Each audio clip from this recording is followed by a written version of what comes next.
Histoire, le mystère de la mort de Friedrich Barbarossa, l'empereur inflexible. Imaginez une rivière aux eaux sombres, engloutissant un empereur en armure, son cri étouffé par le courant. En 1190, Friedrich Barbarossa, géant du Saint-Empire romain germanique, disparut dans la rivière Salef, laissant derrière lui un mystère qui hante encore l'histoire. Était-ce un simple accident ou une malédiction divine? Cette fresque vous entraîne dans la vie d'un homme dont l'ambition dévorante façonna un empire, mais le mena à une fin terrifiante. Cliquez sur j'aime, abonnez-vous et partagez vos pensées dans les commentaires pour faire vivre ce mystère. Friedrich Barbarossa, né en 1922, était une figure imposante. Surnommé Barbe Rouge pour sa barbe flamboyante, il devint empereur en 1155, déterminé à restaurer la gloire du Saint-Empire. Selon les chroniques d'Otto de Freising, il était un homme charismatique, mais impitoyable, unissant les seigneurs allemands par la force et la diplomatie. Son ambition était sans limite.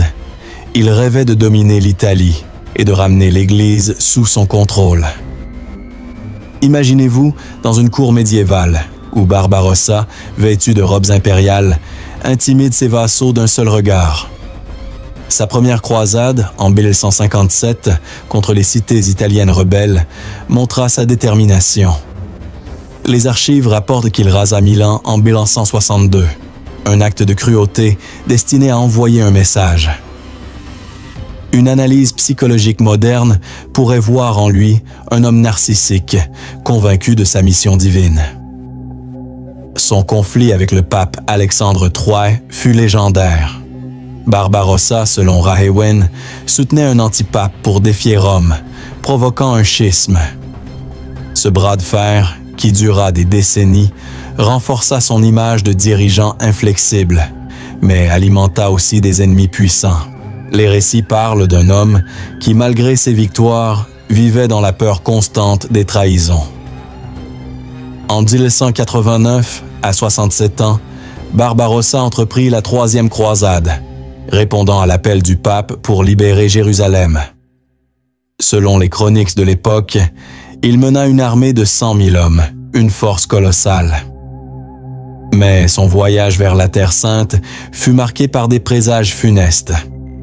Un astrologue, selon une source anonyme, prédit qu'un grand homme tomberait dans l'eau. Barbarossa, superstitieux, ignora cet avertissement. Le 10 juin 1190, près de la rivière Salef, en Turquie, l'empereur décida de traverser à cheval. Les chroniques, comme celle d'Albert de Aix, décrivent un courant soudain et violent, entraînant Barbarossa sous l'eau. Son corps fut retrouvé, mais les circonstances restèrent floues. Était-ce la fatigue, une armure trop lourde ou quelque chose de plus sinistre? Une analyse historique moderne, comme celle de Peter Munz, suggère que Barbarossa, affaibli par l'âge et la chaleur, aurait pu succomber à une crise cardiaque. Mais les récits médiévaux parlent de murmures surnaturels, de voix dans l'eau. Ces légendes, bien que spéculatives, reflétèrent la peur d'un peuple face à la perte d'un géant. Imaginez-vous sur la rive de la Salef, voyant l'empereur disparaître dans les flots. Vous sentez l'odeur de la terre humide et la panique des soldats. Mais ce n'est que le début.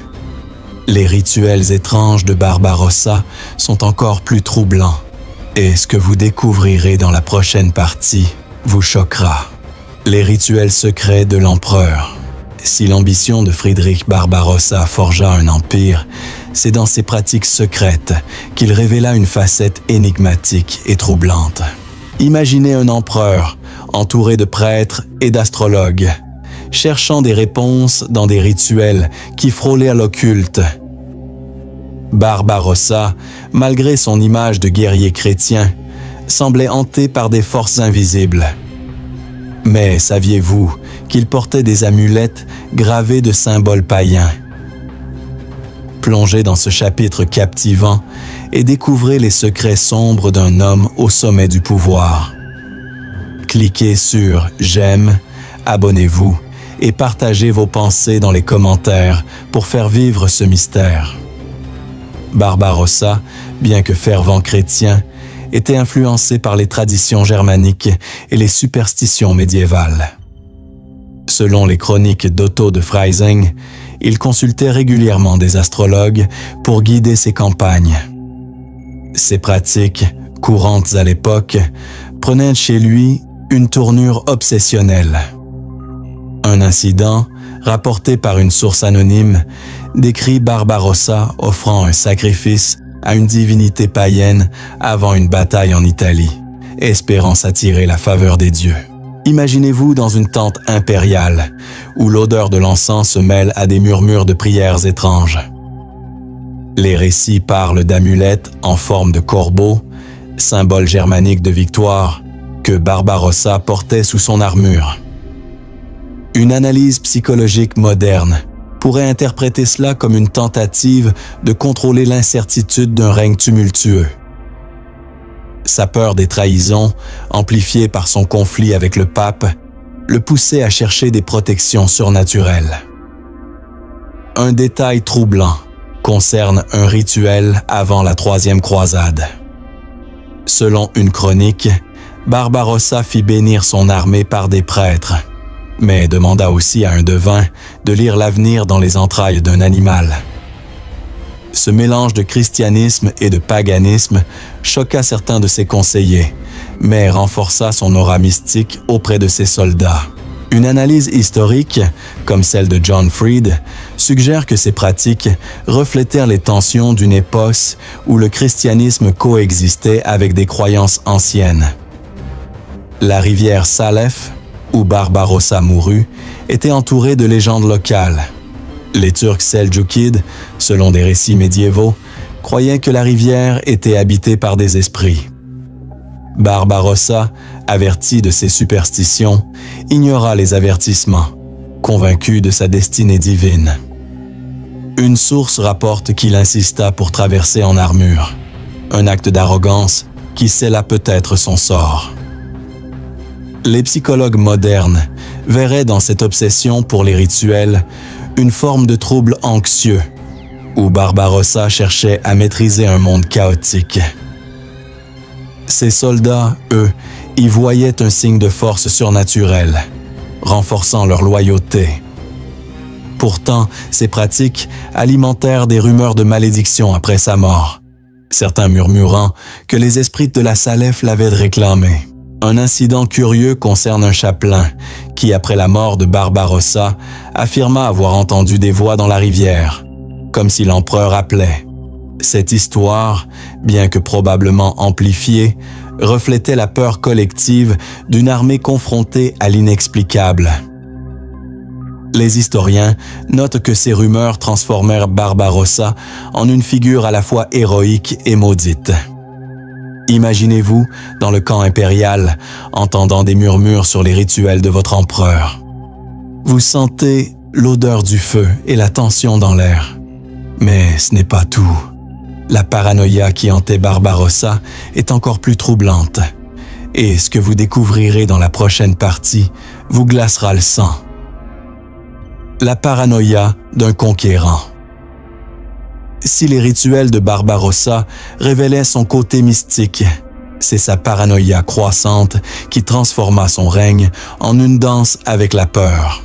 Imaginez un empereur au sommet de sa puissance, voyant des traîtres dans chaque ombre, convaincu que même ses alliés complotaient contre lui. Frédéric Barbarossa, malgré ses triomphes, vivait dans la crainte constante de la trahison. Mais saviez-vous qu'il fit exécuter un proche pour un simple murmure? Plongez dans ce chapitre inquiétant et découvrez comment la peur consuma un géant. Cliquez sur « J'aime », abonnez-vous et partagez vos pensées dans les commentaires pour faire vivre ce mystère. Barbarossa, empereur depuis 1155, régnait sur un empire fracturé par des rivalités. Selon Raewyn, il était obsédé par l'idée de consolider son pouvoir, surveillant ses vassaux avec une méfiance maladive. Un incident, rapporté dans les chroniques, concerne l'exécution d'un noble bavarois en 1170, accusé de complot sur la base de rumeurs. Barbarossa, sans preuve, ordonna sa mort, un acte qui choqua ses alliés. Une analyse psychologique moderne pourrait diagnostiquer un trouble paranoïaque, exacerbé par les pressions d'un empire instable. Imaginez-vous dans une forteresse allemande, où les chuchotements des courtisans sont étouffés par la peur. Les récits parlent d'un réseau d'espions, surnommés les yeux de l'empereur, qui rapportaient chaque mot suspect. Cette surveillance, bien qu'efficace pour maintenir l'ordre, aliéna de nombreux seigneurs, alimentant des rébellions. Un détail troublant concerne la troisième croisade. Selon une chronique, Barbarossa soupçonnait certains de ses généraux de vouloir l'abandonner en Terre Sainte. Il ordonna que chaque officier soit surveillé, créant une atmosphère de méfiance dans son armée. Une analyse sociologique montre que cette paranoïa, bien que justifiée par les intrigues médiévales, affaiblit sa croisade, rendant ses hommes nerveux et désunis. La rivière Salef devint un symbole de cette peur. Les récits rapportent que Barbarossa, avant de traverser, interrogea ses guides turcs, craignant un piège. Leur assurance ne suffit pas à calmer ses doutes, et son insistance à traverser en armure pourrait refléter une peur de montrer sa vulnérabilité. Les historiens comme Peter Munz suggèrent que cette décision était moins stratégique qu'émotionnelle, un défi à ses propres craintes. Un incident poignant concerne un page, accusé à tort de voler une lettre impériale. Barbarossa, selon une source, le fit flageller sans enquête, un acte qui ternit son image de justice. Cette cruauté, bien que rare, montrait un homme rongé par la méfiance, incapable de tolérer l'incertitude. Imaginez-vous dans une tente, voyant l'empereur scruter ses hommes, une dague toujours à portée de main. Vous sentez la tension et la peur dans l'air. Mais ce n'est pas tout. Les murmures surnaturels entourant sa mort sont encore plus troublants. Et ce que vous découvrirez dans la prochaine partie vous fascinera. Les murmures de la rivière. Si la paranoïa de Barbarossa le consumait, c'est dans les récits surnaturels entourant sa mort que son histoire prit une tournure effrayante. Imaginez une rivière dont les eaux murmurent des avertissements, où les soldats jurent avoir vu des ombres dans les flots. La noyade de Frédéric Barbarossa en 1190 devint une légende, mêlant peur, superstition et mystère. Mais saviez-vous qu'un survivant affirma avoir entendu des voix avant la tragédie? Plongez dans ce chapitre captivant et découvrez les théories glaçantes sur la fin de l'empereur. Cliquez sur j'aime, abonnez-vous et partagez vos pensées dans les commentaires pour faire vivre ce mystère. La mort de Barbarossa dans la rivière Salef, le 10 juin 1190, choqua son armée. Selon Albert de Aix, l'empereur, en armure, tenta de traverser à cheval, mais fut emporté par un courant soudain. Les récits médiévaux, cependant, vont au-delà de l'accident. Les soldats rapportèrent des phénomènes étranges, des vagues anormales, des ombres dans l'eau et des cris étouffés. Une chronique anonyme mentionne un chapelain qui jura avoir entendu une voix murmurer « L'empereur doit payer avant la noyade ». Imaginez-vous sur la rive, regardant les flots engloutir votre chef, tandis que le vent porte des murmures inquiétants. Une analyse historique, comme celle de John Fried, suggère que la fatigue et le poids de l'armure furent des facteurs clés. Mais les récits locaux parlèrent d'esprits de la rivière, offensés par l'invasion des croisés. Les Turcs seldjoukides croyaient que la Salef était sacrée, protégée par des forces invisibles. Un détail troublant concerne un survivant, un écuyer, qui affirma avoir vu Barbarossa hésiter avant d'entrer dans l'eau, comme s'il sentait un danger. Cet écuyer, interrogé par les chroniqueurs, décrivit une sensation d'oppression, comme si l'air lui-même était hostile. Une analyse psychologique moderne pourrait attribuer cela à une hallucination collective, amplifiée par la peur et l'épuisement. Les rumeurs surnaturelles se répandirent rapidement. Selon une légende, la rivière devint un lieu maudit, évité par les voyageurs. Certains soldats refusèrent de boire son eau, craignant qu'elle ne soit empoisonnée par l'âme de Barbarossa. Ces histoires, bien que spéculatives, reflétèrent la terreur d'une armée confrontée à l'inexplicable. Une analyse sociologique montre que ces récits servaient à donner un sens à une tragédie insensée. Dans une époque superstitieuse, la mort d'un empereur ne pouvait être un simple accident. Les chroniqueurs chrétiens, comme Otto de Freising, interprétèrent l'événement comme un châtiment divin, peut-être pour l'arrogance de Barbarossa face au pape. Un incident curieux concerne un pèlerin qui, des années plus tard, trouva une pièce d'armure près de la Salef, gravée de symboles étranges. Bien que probablement un artefact local, elle alimenta les légendes d'une malédiction. Les historiens modernes notent que la mort de Barbarossa marqua un tournant, affaiblissant la croisade et renforçant les récits mystiques. Imaginez-vous dans un camp, entendant des soldats parler d'esprits dans la rivière. Vous sentez l'odeur de l'eau et la peur dans l'air. Mais ce n'est pas tout. La douleur de l'Empire après la perte de Barbarossa est encore plus poignante. Et ce que vous découvrirez dans la prochaine partie vous bouleversera. Le deuil de l'Empire. Si les murmures surnaturels entourant la mort de Barbarossa terrifièrent ses soldats, c'est le chagrin de son empire qui donna à cette tragédie une dimension humaine. Imaginez une armée immense, soudain orpheline, et un peuple pleurant la perte d'un empereur légendaire. La noyade de Friedrich Barbarossa en 1190 ébranla le Saint-Empire, laissant derrière elle un vide béant. Mais saviez-vous que certains refusèrent de croire à sa mort? Plongez dans ce chapitre émouvant et découvrez l'impact dévastateur de cette perte. Cliquez sur « J'aime », abonnez-vous et partagez vos pensées dans les commentaires pour faire vivre ce mystère. La nouvelle de la mort de Barbarossa, le 10 juin 1190, se répandit comme une onde de choc. Selon les chroniques d'Albert de Aix, l'armée de la Troisième Croisade, démoralisée, se désintégra partiellement. Les soldats, épuisés et terrifiés, voyaient dans cette perte un signe divin. Une analyse historique, comme celle de Peter Munz, montre que la mort de Barbarossa affaiblit le moral des croisés, contribuant à l'échec de la campagne. Imaginez-vous dans un camp désordonné où les soldats pleurent leur empereur, leurs armures tachées de boue. Les récits parlent de nobles Allemands, comme Henri VI, fils de Barbarossa, luttant pour maintenir l'unité. Un détail poignant concerne un ménestrel qui composa une complainte, décrivant Barbarossa comme un lion déchu dans les flots. Cette chanson, bien que interdite par certains évêques, devint un symbole de deuil.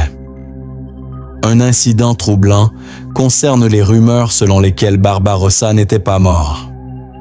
Selon une chronique, certains soldats affirmèrent l'avoir vu, vivant, dans une forêt turque.